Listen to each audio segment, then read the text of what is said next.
kuri uyu wa kabiri tariki 29 Ukwakira 2019 imodoka z'uruganda rwa Volkswagen zikoresha amashanyarazi zatangiye gukoreshwa mu Rwanda. Izi nizo za mbere uru ruganda rugejeje ku isoko rya Afurika muri rusange.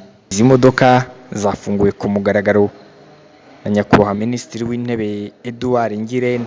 Izi modoka ziswe e-Golf zatangiye gukoreshwa mu Rwanda ku bufatanye bwa Volkswagen ndetse n'ikigo cyo mu Budage cyitwa Siemens, aho kizajya gitanga uburyo bwo kongera umuriro w'amashanyarazi mu modoka.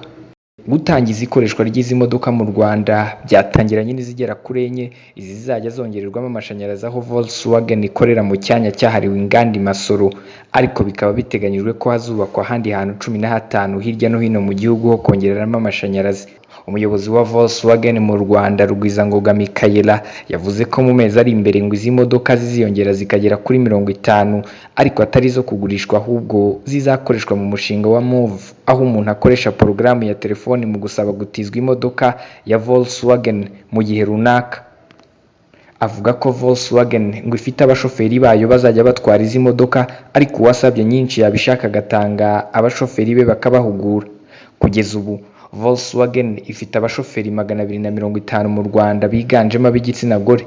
Uburyo bwo gukoresha porogaramu ya telefoni mu gusaba imodoka za Volkswagen bumaze kwitabirwa cyane, kuko abamaze gutunga iyi porogaramu ari 60,000 naho abayikoresha ni 30,000.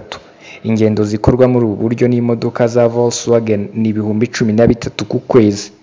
Rugwizangoga yasobanuye ko e-Golf zitatangira kugurishwa mu gihugu kuko ngo bisaba ko habanza hakanozwa uburyo bwo kuzikanikira mu gihugu zagize ikibazo, kubona abatekinisiye bahagije ndetse n'ibindi.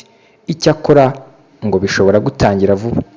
Izi modoka zikoresha amashanyarazi za e-Golf zizajya zongerwamo umuriro nijoro, kuko ngo zishobora kugenda ibirometero 230 utarashiramo, kandi kuri sitasiyo yazo ukongerwamo iminota hagati ya 45 n'isaha imwe. Ni mu gihe uyishyizemo umuriro akoresheje uburyo bwo mu rugo rwe bimara amasaha 10. Izi modoka ntabwo zateranyijwe mu Rwanda, ahubwo zakorewe mu Budage zibona kuzanwa mu gihugu. Iyo zuzuye umuriro zishobora kugenda ibirometero 130, ngo ariko biterwa n'ubutumburuke bw'aho igenda n'ibindi. Simeon Stizo Muhumuza, One Nation Radio, i Kigali.